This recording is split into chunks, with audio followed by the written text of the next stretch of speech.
बोला चीन को बुरा लगेगा, खत्म करो उसको, खत्म कर दिया, ब्लर कर दिया। वो सीन अच्छा था, अगर वो फ्लैग्स आते तो अच्छा लगता है, लेकिन उन्होंने काट दिया। अब क्या कर सकते हैं, काट दिया उन्होंने, उनका हक है।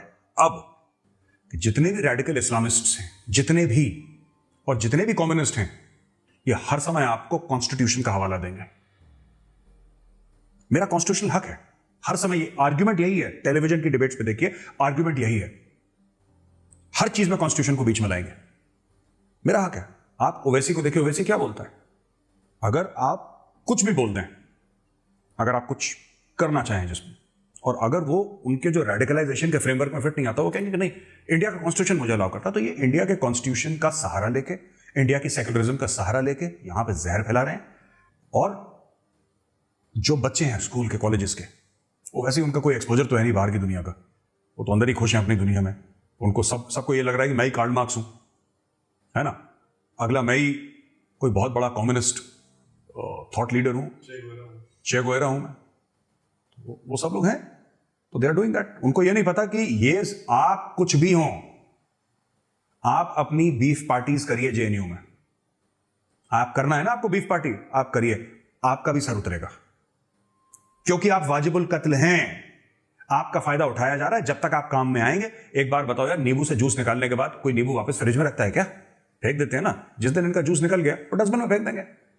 दे आर ऑफ नो यूज। उनका लिमिटेड यूज ये है कि ठीक है, तुम्हारे हिंदू नेम्स हैं, राइट, तुम्हारे हिंदू नेम्स हैं, तुम प्रोटेस्ट करो, हिंदुत्व को गाली दो, हिंदुइज्म को गाली दो। तो क्या आएगा कि हिंदू होके कोई हिंदुइज्म को गाली दे रहा है, तो बड़ी बात हो गई ना, फिर बड़ी बात हो गई। मैं पाकिस्तान को रोज गाली देता हूं, इट इज नॉट न्यूज। अगर पाकिस्तान के अंदर कोई पाकिस्तानी रेडिकल इस्लाम को, मैं इस्लाम की बात नहीं कर रहा, मैं रेडिकल इस्लाम की बात कर रहा हूं, या फिर पाकिस्तानी स्टेट को गाली, वो स्टार बन जाएगा।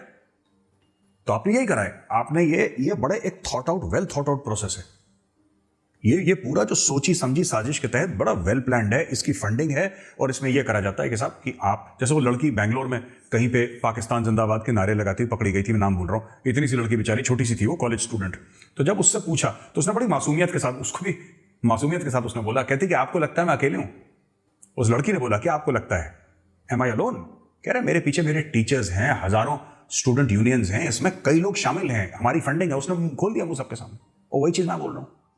वैभव, जो कंट्री, जो मुल्क, जो कल्चर, ठीक है, जिसके लोग अपने कल्चर को भूल जाते हैं, वो एक्सटिंक्ट हो जाते हैं, वो खत्म हो जाते हैं। History is very unforgiving. आप अपना कल्चर भूल गए, हिस्ट्री आपको साफ कर देगी। इंडोनेशिया को देखिए, उनकी एयरलाइंस का नाम गरुड़ है, राइट? आपको पता है थाईलैंड का जो किंग है, he is called Lord Rama, his official title is Lord Rama. और थाईलैंड की जो कैपिटल है बैंकॉक, उससे थोड़ा दूर जो ओरिजिनल उनकी कई सौ साल पहले कैपिटल हुआ करती थी, उसका नाम अयोध्या है। उन्होंने नाम अयोध्या रखा था उसका। Countries prosper when you remember your cultural heritage, right? वरना आप पाकिस्तान जैसे हो जाएंगे, जहां पे आपकी कल्चरल हेरिटेज और आपकी हिस्ट्री एक टर्किश टीवी सीरियल बन के रह जाएगी। That is all. Prime minister of Pakistan ढूंढ रहा है कि मेरी जड़ें कहां पे हैं। वो खुद मियांवाली का पंजाबी पठान है। वो कह रहा है मेरी, वो जो मियांवाली जो कि पंजाब में है, वो पंजाबी पठान है, और वो कहता है कि मेरी जो कल्चरल रूट्स हैं वो तुर्की में है। और उसको रूट्स किसने बताई? एक टीवी सीरियल ने बताई। अब ये आलम है लोगों का। तो जब फुकदान होता है, जब इंटेलेक्चुअल बैंक्रप्सी होती है, तो यही चीज होती है ना। और एक और बात मैं आपको बताता हूं, हम लोग जो रहते हैं, हमारा कल्चर क्या है? हमारा कल्चर हिंदू है। क्यों है हिंदू कल्चर? मैं इसमें हिंदू मुसलमान फर्क की बात नहीं कर रहा। Try to understand the concept that I am trying to bring out. हमारी आइडेंटिटी हिंदू है, ये हजारों साल से मिट्टी हिंदू रही है, ये सच है इसका। आप इसको झूठ बोल देंगे क्या? आप बोल देंगे कि नहीं ऐसा था ही नहीं कभी? आप मना कैसे करेंगे इस चीज को? हाँ, अब देखिए कि लोग कहते हैं कि, आज मैं एक और बात कहना चाहता हूं, मैं चाहता नहीं कंट्रोवर्शियल, राइट? लोग आते हैं टीवी पे और कहते हैं कि साहब आप राम मंदिर बनाना चाहते हैं, राइट? और देखिए वैभव, मेरा कोई इंटेंट नहीं है कि मैं साफ तौर पे एक बात बता दूं, क्योंकि मेरा माइंडसेट वैसा नहीं है। मेरा कोई नहीं है कि मैं यहां पे कोई कम्युनल स्टेटमेंट करूं या कुछ करूं, ऐसा ना, मेरा that is not my intent, neither do have the time for all this nonsense. But क्योंकि आपने टॉपिक ही दिया है बात करने का, तो इसी पे बात करनी पड़ेगी मुझे। एफिडेविट आप देते हैं कोर्ट में, सुप्रीम कोर्ट में, कि प्रभु श्री राम एक फिक्शनल कैरेक्टर थे। श्री राम तो थे ही नहीं। जब थे ही नहीं तो उनका मंदिर कैसे हो गया, उनकी जन्मभूमि कैसे हो गई? ये लोग आर्ग्यूमेंट देते हैं, ये कहते हैं Ram is not history, he is mythology. Right? अगर मैं बर्थ सर्टिफिकेट मांगना शुरू कर दूं फिर मैं बुरा आदमी बन जाऊंगा। हाँ, तो राम कागज दिखाएंगे अपने, प्रभु श्री राम के पास कागज होने चाहिए। तो ये गलत बात है ना। आप देखिए, आप मेरी आस्था है उसके लिए आप, और इसमें हिंदूज की भी गलती है, बड़े खुश हो रहे हैं कि साहब यहां पे डिगिंग हुई थी तो यहां पे नीचे मंदिर मिला। अरे मंदिर मिला नहीं मिला उससे क्या फर्क पड़ता है यार? ठीक है, यहां पे तो आम आदमी कह देता है कि मुझे किसी से सर्टिफिकेट नहीं चाहिए, तो आप प्रभु श्री राम को सर्टिफिकेट देंगे क्या? आप ये बोलेंगे कि श्री राम यहां पे पैदा हुए थे कि नहीं हुए थे? 100 करोड़ हिंदुओं की आस्था है कि यहां पे पैदा हुए तो हुए थे, कहानी खत्म यार, कहानी खत्म। हम इज्जत करते हैं पूरी, हम आज भी इज्जत करते हैं हर एक जो इस्लाम का बड़ा नाम है या क्रिश्चियनिटी का बड़ा नाम है, सबकी इज्जत करते हैं। हमने तो कभी प्रूफ नहीं मांगा कभी किसी से। प्रूफ नहीं होता इसमें, ये कोई कचहरी थोड़ा है, कोर्ट थोड़ा है कि प्रूफ। आप बताइए साहब कि क्या हुआ था वहां पे? कहीं कुछ नहीं हुआ था। 1.6 बिलियन पीपल मुस्लिम्स, अगर 160 करोड़ मुसलमान जो हम मानते हैं पूरी दुनिया में हैं, अगर वो मानते हैं कि ये हुआ था, राइट, तो हुआ था। अगर 160 करोड़ मुसलमान मानते हैं कि यहां पे कुरान शरीफ आसमानी किताब नाजिल हुई थी, तो हुई थी।